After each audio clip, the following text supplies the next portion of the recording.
वाले के पास ही हमारे राशिद भाई हैं, इनकी मशहूर कचौरी है। देखिए केसरी कचौरी भी होती है, समोसे भी होते हैं और ये देखिए मिर्ची भी है, पकौड़े भी हैं। ये इनके कस्टमर है, ये खा रहे थे।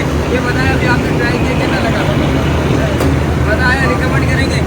मेरा था जवाब है ना, ये यहाँ से ताज कॉम्प्लेक्स से आएंगे ना तो उल्टे हाथ पे अम्बा टावर में अम्बा जूस के बराबर में किस बाजार उसके साथ ही इन्होंने लगाया हुआ है राशिद खान कचौरी वाले। आप लास्ट में ट्राई कीजिएगा।